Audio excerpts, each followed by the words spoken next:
Good morning. Today is December 5th, 2024. This is a hearing on an appeal of file Z0121-24-D.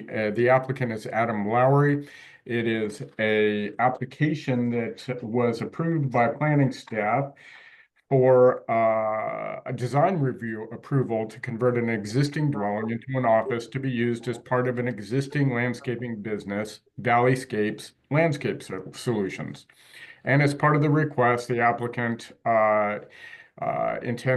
intends proposed associated site improvements, including a new parking lot layout, addition of landscaping to screen and buffer adjacent uses, a new stormwater facility, and other associated improvements. The appellant, Gary Nepper, appealed the approval of this design review, citing stormwater and drainage issues. Okay.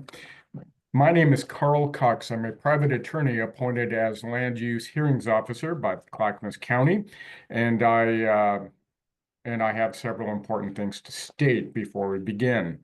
This is a quasi-judicial land use hearing, which means two important things for those participating in this hearing. First, all of the criteria that can be used in reaching a decision have been identified in the staff report. Testimony, arguments, and evidence must be directed towards the criteria identified in the staff report or other relevant criteria found in the comprehensive plan or other land use regulation that the person believes applies to the decision. Accordingly, please direct your testimony to a relevant approval criterion. Please mute your microphone, Mr. Goldson. Secondly, failure to raise an issue accompanied by statements or evidence sufficient to afford the decision maker and the parties an opportunity to respond to the issue may preclude appeal to the Oregon Land Use Board of Appeals on that issue.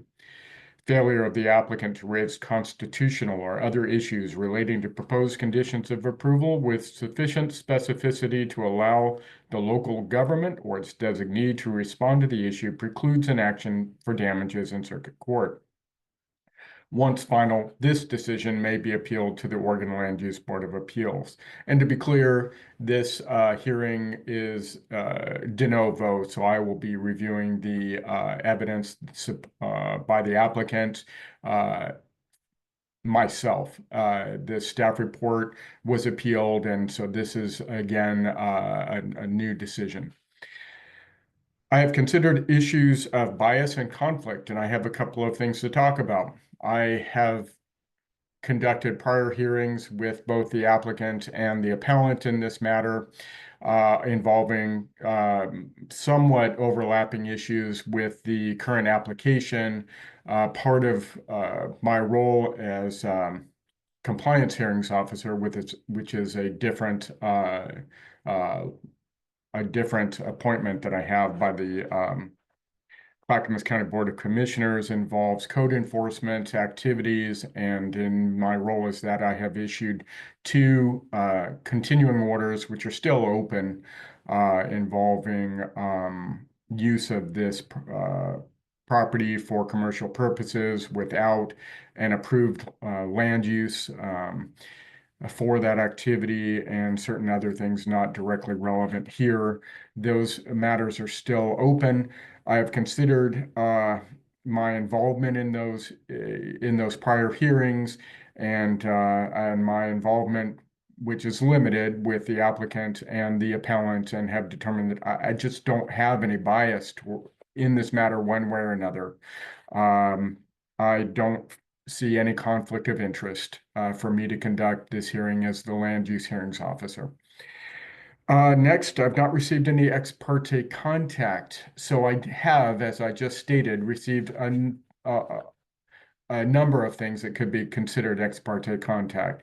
All of the testimony and evidence that was introduced for those prior code enforcement hearings, there were two that were done concurrently, can be considered ex parte contact, but it wasn't directly related to my decision today. It was related to allegations that I found were true and correct concerning ongoing land use issues that were existing on the property, and as far as I can see, continue to exist. I have not received any post-hearing status report from the county otherwise, and I see that here, one of the directives that I discussed at those prior hearings was submitting for this land use approval.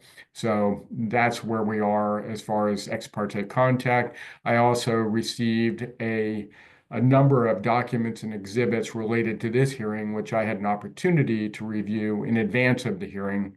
Uh, However, all of this material was disclosed to both the applicant, Mr. Lowry, in this matter, and also to the appellant in this matter. So, in that, with that respect, I don't consider it any of it to be ex parte because it was disclosed to everyone that is directly involved here. Okay? That's a little confusing, but I wanted to make it clear as I could that I don't think I have any. I have already considered issues of bias and conflict of interest, and I just have not found any reason that I would be considered biased and or have a conflict in this matter. At this time, I'm going to ask that the county provide an explanation concerning participation in this hearing via the Zoom platform. Thank you, Mr. Hearings Officer. Mr. Cox is fine. Thank you. Sounds good. This public hearing will be conducted virtually using the Zoom platform.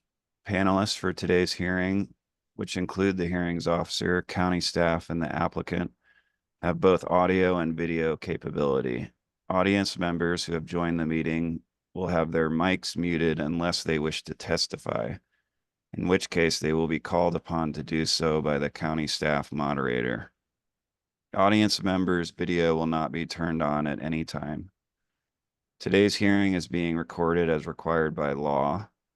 The county will make every effort to post the recording on the county website later today. There is a designated time during the hearing when it will be open for testimony. The hearings officer will make it clear when this is. If you want to provide testimony, you will utilize the raise hand feature. For attendees on a PC and iPad, you have a raise hand button on the bottom of your Zoom bar or top, depending on the device. When the moderator switches you over to provide testimony, your screen will look different for a little while. Primarily, you will see all participants' cameras, not just the one who is speaking. Staff will call upon you when it's time for you to provide testimony. Be sure to provide your name and mailing address when you begin. Once you have provided your testimony, your mic will be muted and your screen will return to normal. If the record is left open at the end of the hearing and you wish to submit additional written testimony, email written testimony to me. I have several slides that you'll see here shortly with my contact information. Alternatively, you can mail it to the Clackamas County Planning and Zoning Division, which is at 150 Beaver Creek Road, Oregon City, Oregon 97045, or come to our office personally and hand it in. My staff contact email address is also available on the webpage where you found the Zoom link for today's hearing. And testimony must be received by 4 p.m. on the day the record closes. People who testify and provide their mailing address will receive a copy of the hearing officer's written decision. If you do not wish to testify, but you would like to receive the decision, you must provide your email or standard mailing address by emailing me or by entering in the Zoom chat function during the hearing your email or physical mailing address. Thank you.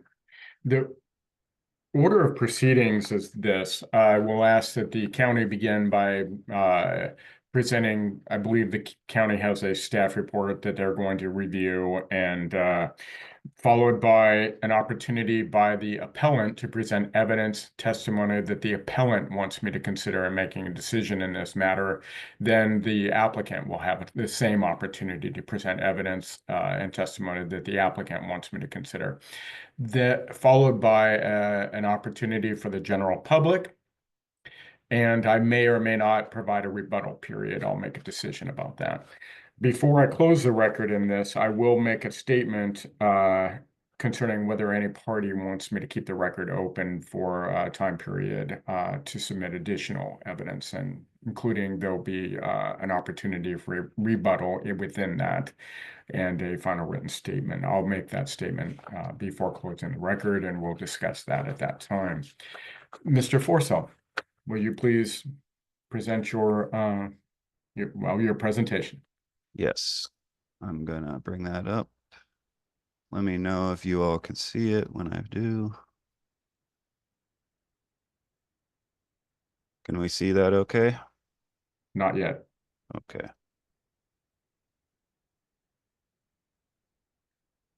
Let's try.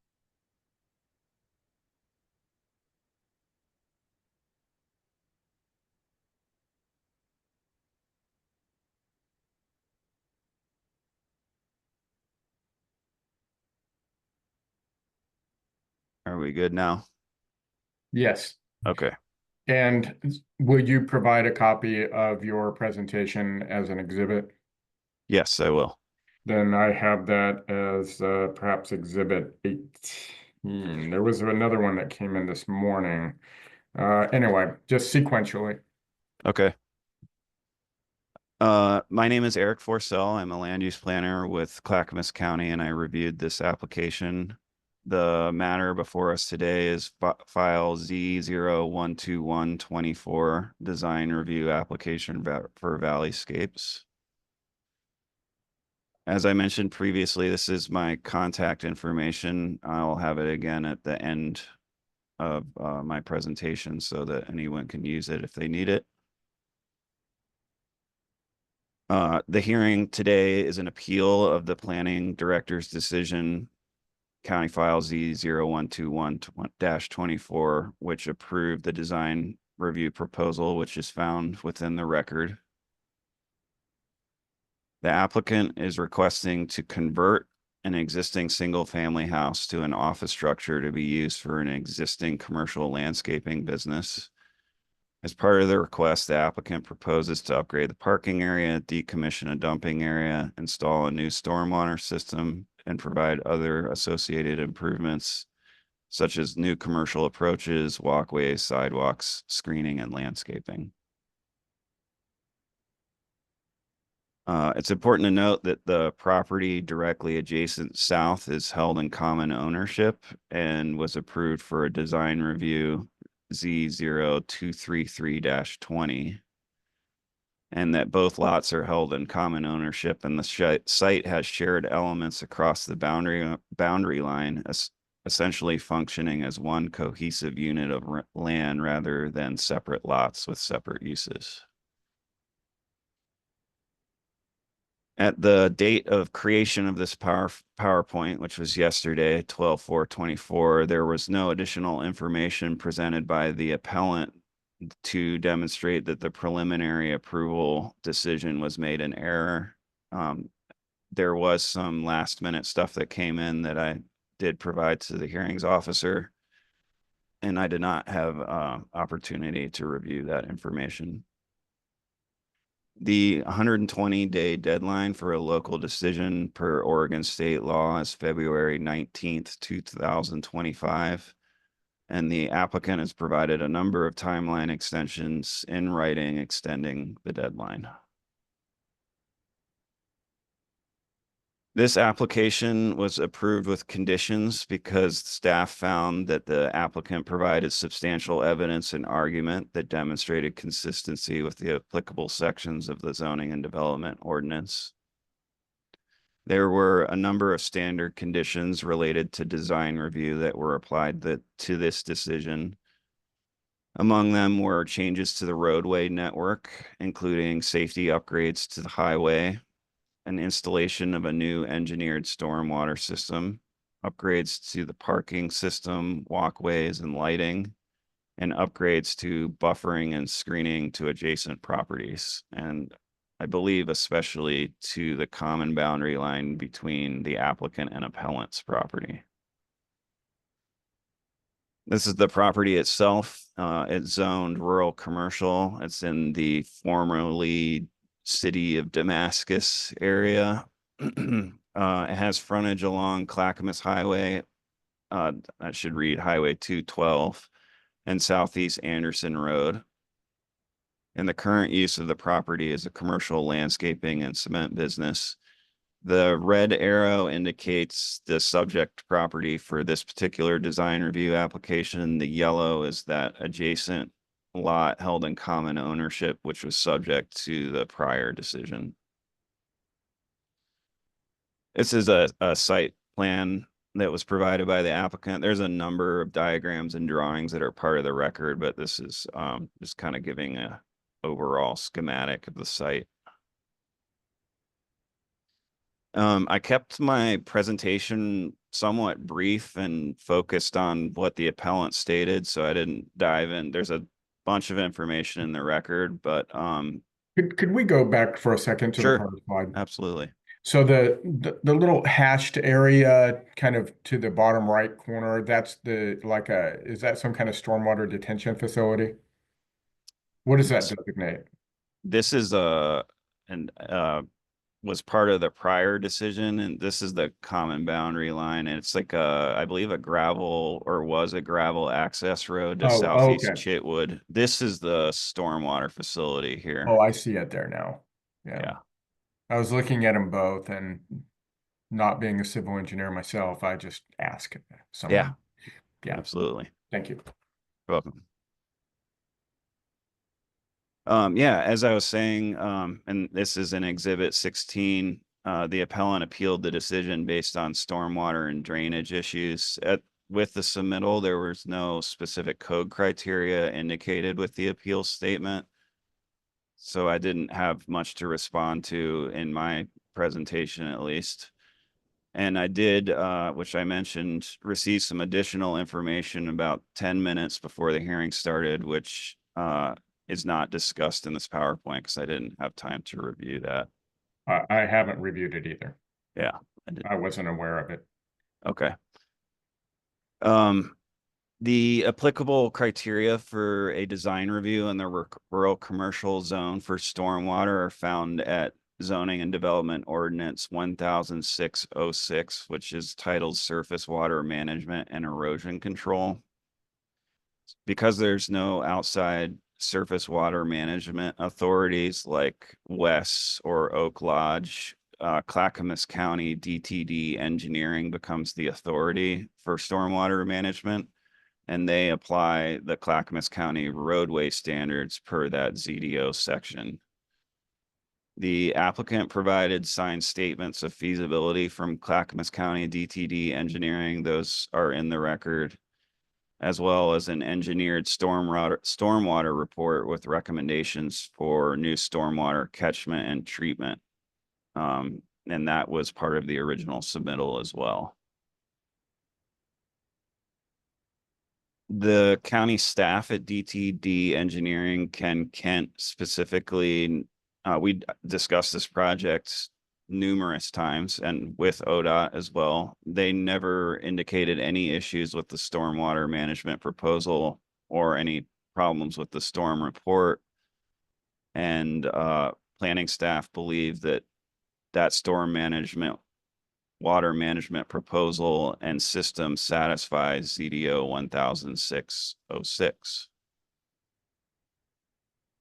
To summarize, planning staff found that the applicant met the burden of proving that the proposed design review application met the appropriate approval criteria and the development standards ZDO 1000 series and the specific design review criteria at ZDO 1102.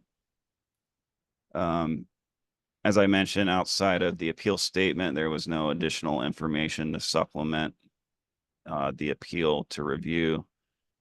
And lastly, staff respectfully requests that the hearings officer affirm the planning director's decision to approve the design review application with the included conditions indicated in Exhibit 1. And that concludes my presentation. I'm certainly available for any questions that I can answer as I'm able. Thank you. Thank you. And you answered my one question that I had about that. So I appreciate that, sir. Great. At this time, the appellant, Mr. Nepper. Oh, and Mr. Forcell, please include your presentation as an exhibit. I will, Mr. Cox. Thank you. Do we have, and Mr. Nepper, I believe you're still muted.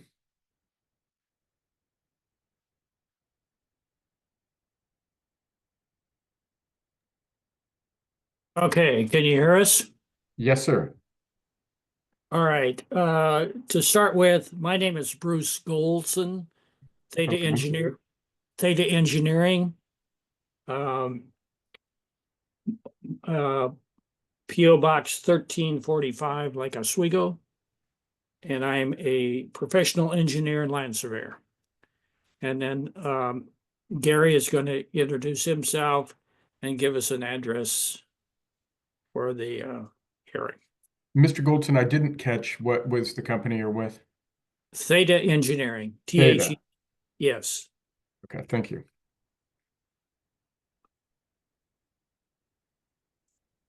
Gary, you want to?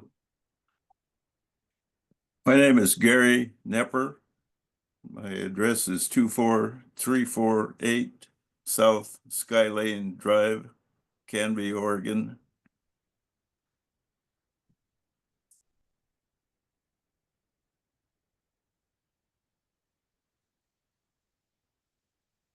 Yes. You need more information on that, Mr. Cox? No, I was looking, this is the appellant's opportunity to present evidence and testimony that the appellant wants me to consider with respect to this appeal of this approved design review. Okay, so we're ready to go. Yes, sir. So I've looked at the plans prepared by Pace Engineering, and it's very hard to determine what this decision represents. They always show the entire property.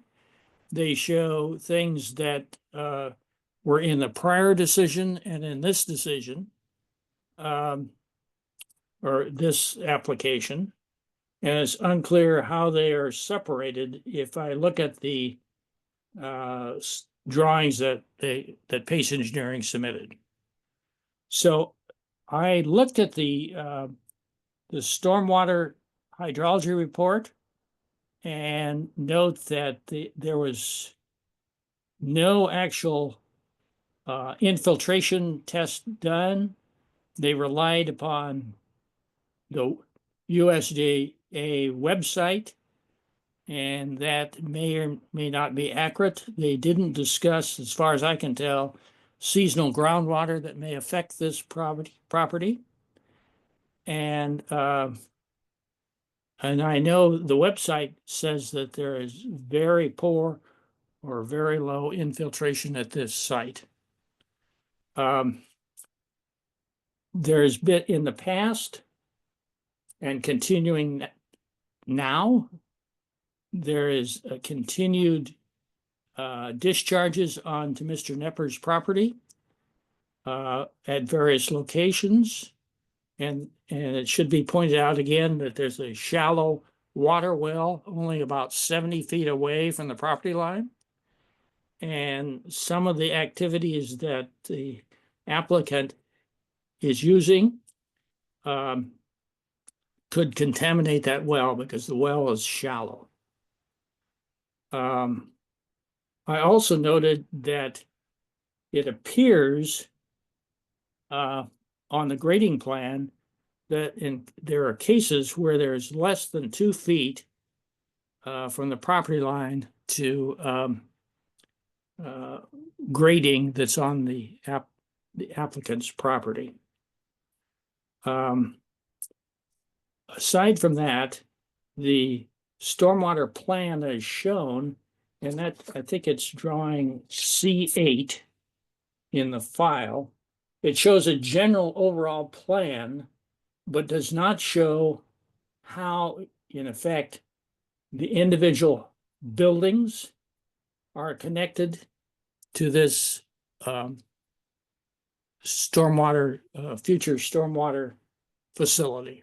There's some catch basins out in there, but there's no plans or discussion about how the rain drains could be connected. Okay, I think I understand. So what you're looking at are, there's the existing single family residential structure that is proposed to be converted to office use. There is I think it's on the same property, it could be the adjacent property, the large pole building with Yeah. with the doors, but their rain drains are proposed for all of it connected to your pointing to catch basins and the storm drainage facility that I asked Mr. Forcell about. And so you're questioning how that system is going to be connected to divert the stormwater to the designated location for the storm water treatment, correct? That's correct. Okay, I just want to make sure, and for me, repeating what I heard helps to make sure that I really understood. So I appreciate that, sir. So, and we do not know because we do not have a really existing conditions map because it's been an ongoing development since these people took over this piece of land of where the drainage and the impervious areas are, and how that may or may not affect Mr. Nipper's property to the east, to the west. Because we know that there's been fill put on the property for various reasons, whether approved or not approved, but it's on there. And I've been to the site. I did not go on the subject property, but I viewed the property from Mr. Nipper's land. And I find that in the past, they've trespassed on his land at several points. And they did a survey without notifying him of their actions that they were going to do that, was a violation of the code for surveyors, either by written or door hangers or actual contact. There was no information provided that they had that what they were doing, and we know that they were out there doing things. Now there's an existing building, and it's shown on again on C8 that is violates the setback, we believe, to the property line next to Mr. Nipper. One drawing indicates that it is about, I think that's on C5, indicates that that may be in the neighborhood of 6 feet 5 inches. Standards, my understanding of standards would be a minimum of 10 feet, and there may be more required depending where it's located, commercial next to residential.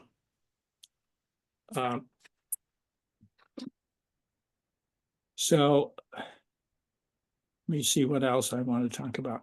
The other thing is, and it's from the application drawings again, the southern part of the property, which is maybe not a part of this application, but is certainly included in all the drawings, shows this gravel area in the south side, which is a large impervious area. It's rock, and rock is considered impervious. So that stormwater, we don't know how that's collected at all, and the direction of it, because there's no contour, no existing or future contour, proposed contours that show how that may or may not work. And we know Mr. Nipper knows and been out there that water does flow towards Chitwood at various times and actually has gone into buildings in the Chitwood just off the right of way. So we know that that's occurred. So there's no information about how that works and how it's supposed to be collected and where it does go. I know that many of the items shown had been reviewed in the previous design review applications, but it seems like the owner of the property continues to build things before there's a design review approval. I mean, we're moving ahead with things and we don't really have an approval for a lot of this stuff. So for these reasons, I think the application should be denied. And are you reading from some presentation or written presentation that you have, sir? I am. Do you intend to submit it as an exhibit? I can see if I can get it there, if I'm smart enough to get it onto the screen. Let me see. No, I mean, will you be submitting it to the county as an Yeah, exhibit? yes, I can do that. I will Be do that. included in the record. Okay. Yes, Just make sure it's at the county. You can, Mr. Forcell provided his email address, but make sure it's there no later than 4 p.m. on the day the record closes. yep, it'll be there today. Yes. Thank So, you. so I'm going to turn this over to Gary Nipper, and if he has some statements he'd like to make. Yes, Good morning. good morning. I would like to, there's been a lot of information that's been submitted to code enforcement and building services concerning the project that I'm working on next door there. And from the beginning, why the approval, they were working with two different sets of plans. One showed French drains and a gravel road along our property line, shared property line. The other set of plans showed a landscaped area there. And this was brought out in the first hearing that they said that that area connecting Chitwood was not surveyed because they were not using it. Well, my question that I presented at that hearing was, what do you mean you're not using it? You've hauled in at least a foot of gravel over that area and you got nursery stock stored and junk over the entire property line from Chitwood all the way to 212. And I have all kinds of pictures to show for that, along with a chemical spill that happened on the south parcel there. And then just recently, why I find totes of somebody come running out and said it was not hazmat, it was de-icer. Well, it's labeled corrosive, so it's hazmat. And this was reported to Shane Potter at Code Enforcement, and he was on the property and viewed it. And I guess they got that removed, but the area where they were storing nursery stock and junk on connecting to Chitwood that they were not using was stored with nursery stock. And last August, a year ago, last August, I was out trying to put in my fire entrance connecting to Chitwood, and they turned on about 6 sprinkler heads there and flooded the whole area. So this is all tied together, but the original plans that they had showed French drains along this area connecting to the north property. Now, all this stuff was supposed to have been conditions of the first hearing, was that they had that taken care of before they issued their building permit. Now they've had the building built, and this has been going on for 4 years, and nothing changes. I still got ground-mounted equipment parked over my property line, and chances of oil leaking and contaminating our well, which is 75 or 80 feet from the property line. and nothing seems to change. And it looks to me, I've got pictures where it shows the deliberate draining of their surface water onto our property. So I gave up on trying to put my driveway and entrance in there because they flooded the whole area, and I got stuck with an excavator. They're trying to install the culverts. So I don't see any changes, and now they're going on with exactly the same way with the north parcel with getting everything approved without ever taking care of their drainage water runoff. So it's, I submitted a lot of pictures and information before the second hearing, which I don't know if anybody ever even read it, but there was an explanation with every picture, and it was all supposed to have been entered into the record. And it was delivered to Shane Potter at Code Enforcement. I read all the material, sir. Okay. So that's all my information that I can give you. I mean, I've written out some other stuff that that Mr. Golson has submitted this morning, and these are my concerns. I mean, the water, I had water standing around my foundation of my building all last winter because of runoff. I saw the photo you submitted about that as well. Yeah, so that's my part of the story. So, okay, thank you, sir. Is that what you want me to consider? I want to make sure I didn't cut you off there. No, that's fine. That's it. Thank you. Thank you. I'd like to provide the applicant the same opportunity to present evidence, testimony that the applicant wants me to consider in making a decision concerning this application. Thank you, Mr. Cox. We'll try to be brief. Ben Schoenberger from Winterbrook Planning prepared the application for the applicant. I think we will just keep it high level here, since what we would like to do is depend on the expertise of county staff and county engineering, and ask that you agree with their decision to approve the application under the standards and criteria that apply.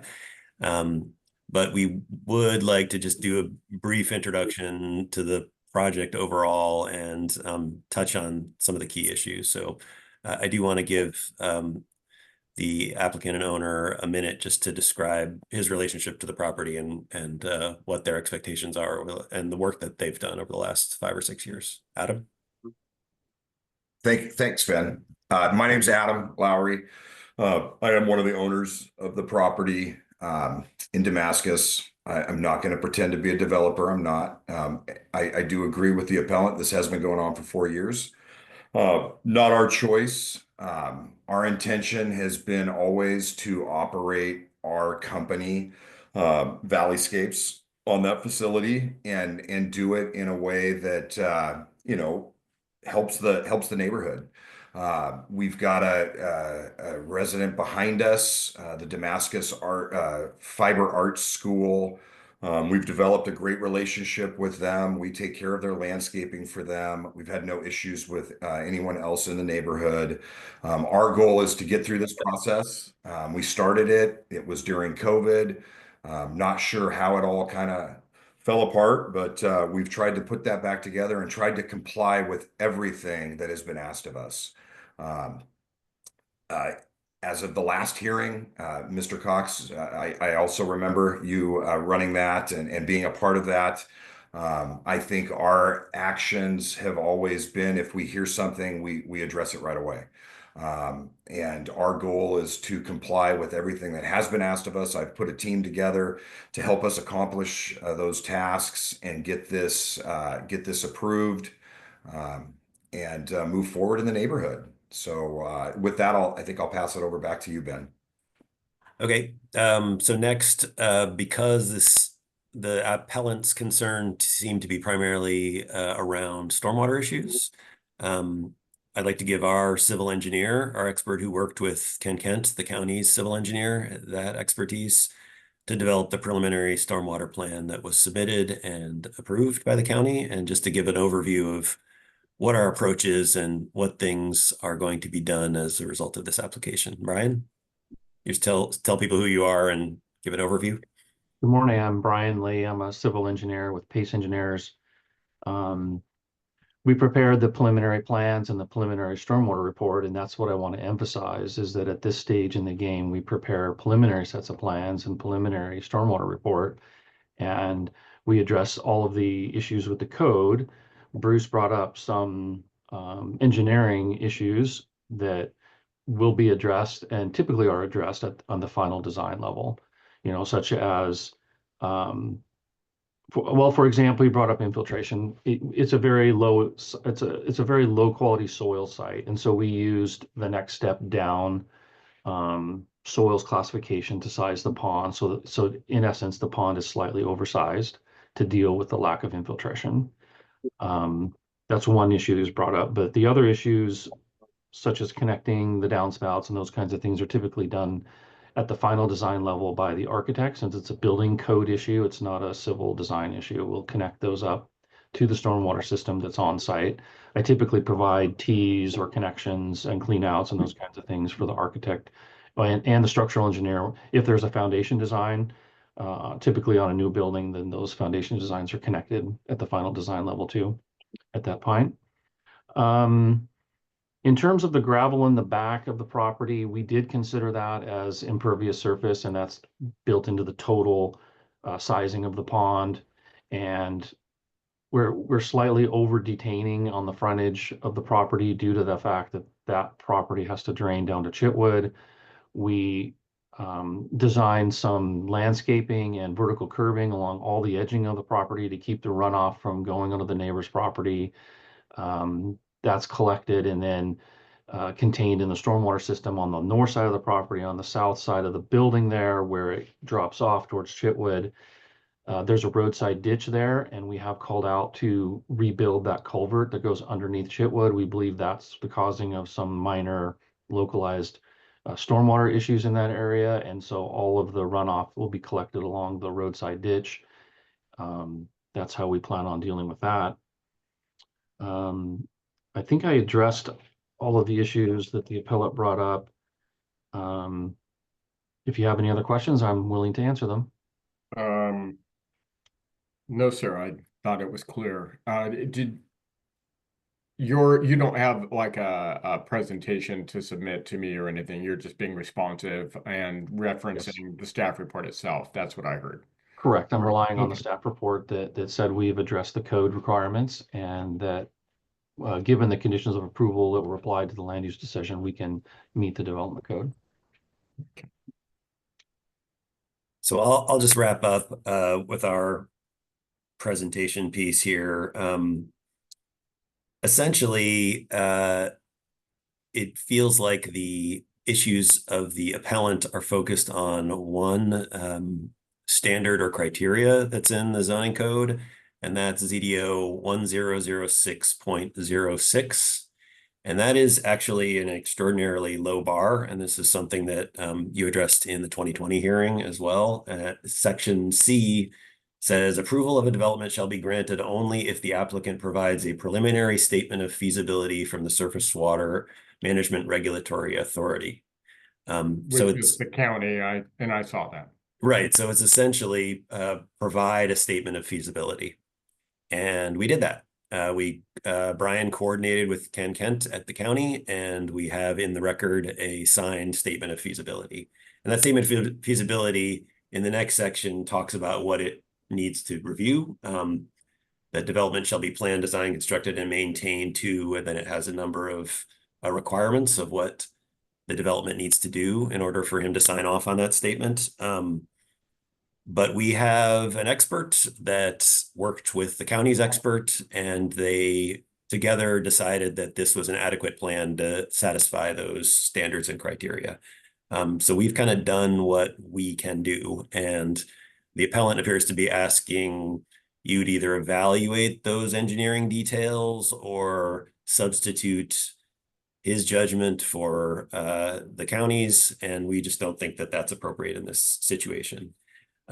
Some of the issues that he raised, a lot of them are sort of code enforcement issues. It was kind of hard to get our hands around that. We'll review the information that we received at 10 minutes before the hearing going forward and see if we can pick things out of them to respond to going forward. But I'm not sure many of them are relevant to the standards or criteria of this land use application itself.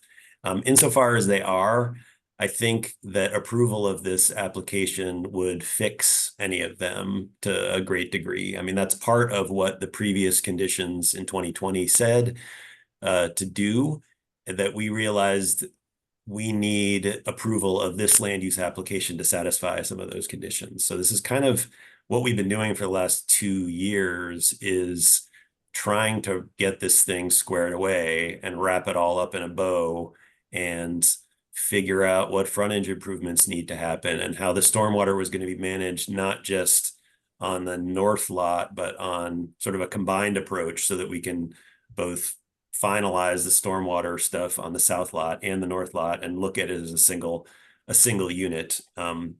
So we'd be moving forward overall and making the whole site and area better through approval of this design review application. So that's our ultimate goal. That's what we're trying to achieve. We urge you to reject the appeal and support the county staff and county engineering's decision to allow this project to go forward. And that concludes our presentation. We're available for questions.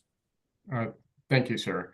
But at this time, I'm going to make an opportunity for members of the general public. So let's, as was stated, use the raise hand feature. And I'm going to ask it for my panelists to mute their microphones during this, if you would. Mr. Schoenberger and Mr. Goldson. Thank you.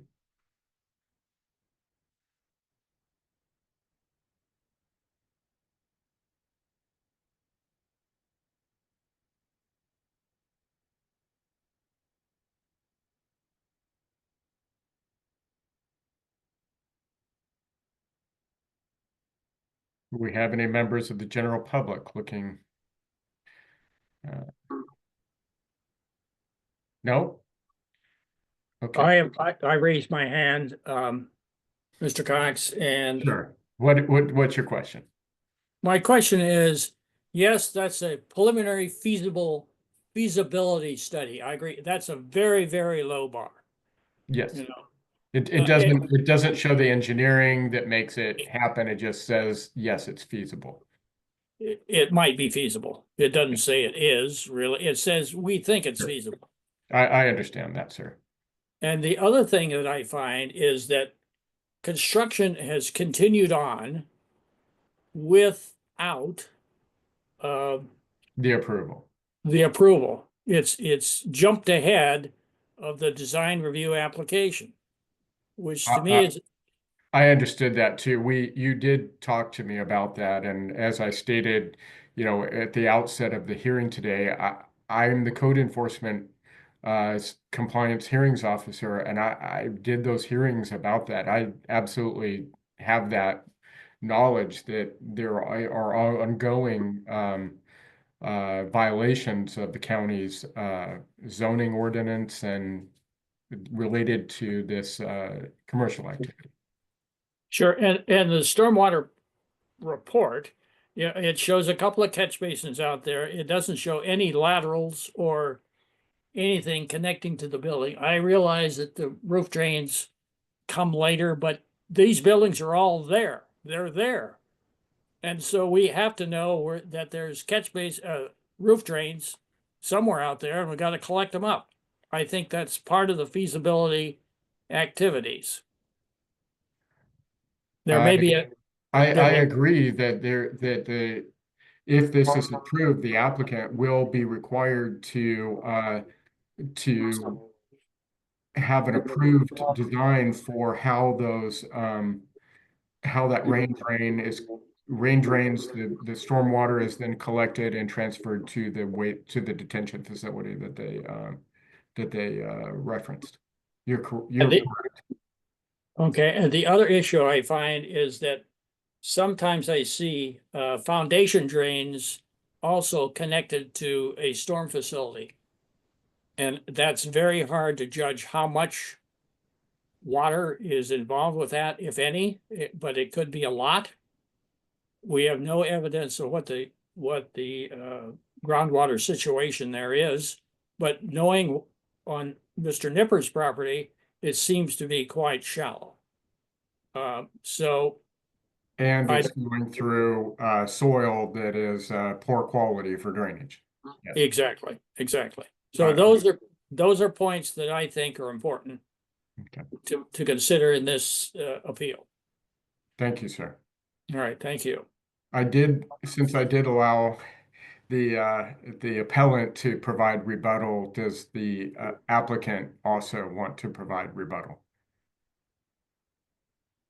Not in significant detail. I'll just say generally with the sequence that the remedy for any work that's done that isn't fully compliant with county regulations is to apply for a land use action that will ensure that the property owner complies with those regulations. And that's exactly what this process is about, is reaching a solution that complies with all those regulations. So that's what we're doing here. Thank you, sir. I have a statement. Does any party or member of the audience want an opportunity to provide additional evidence, arguments, or testimony?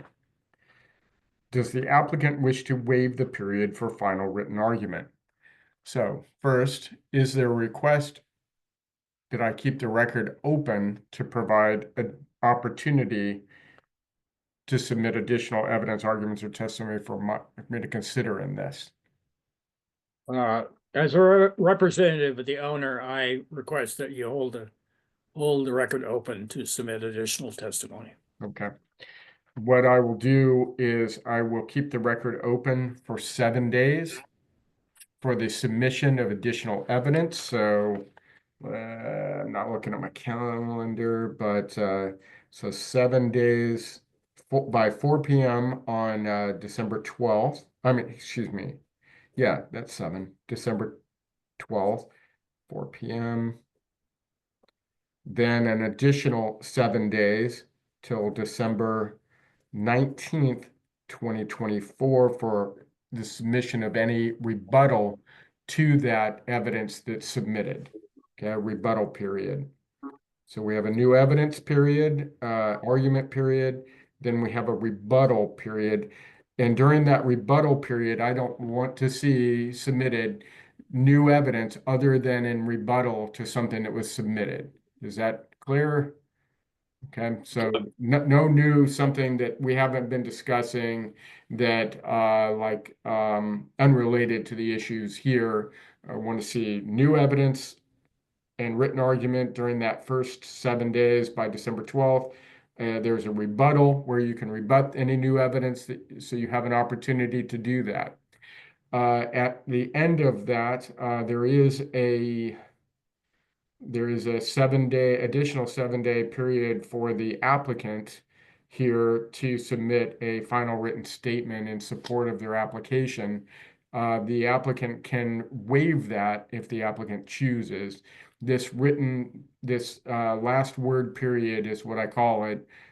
No new evidence or anything, just this is your shot to make a last statement in support of your application, but no new evidence at all. So we have a new evidence period, a rebuttal period, and then the applicant can make a final written argument or statement about why I should approve this application, can waive it. Now that falls on December 26th. There is some intervening days there, so I'm open to an extension of that period or waiver of that period. And you don't have to decide right now.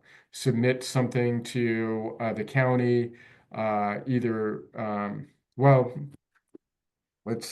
just going to add a day anyway, because let's go with December 27th as the deadline for that written argument. I think that's reasonable. Written statement, last word. Again, you can waive that just by submitting an email to the county saying the applicant chooses to waive that last period, so that I will work on this file and make a decision sooner. Okay? Any questions from the applicant about this period, about this? The rebuttal period that ends December 19th is for rebuttal by both parties if new evidence is introduced. Okay. Any question by the appellant? No. Okay. With that, I will close the hearing, keeping the record open as we just discussed. Again, if the applicant chooses to have the record closed sooner, the applicant can simply submit an email to Mr. Forcell and or actually to Ms. Renhard and stating that you request that, and they'll forward it to me. Okay. Thank you all. It was nice to meet everybody, and I hope you have a good day. Thank you.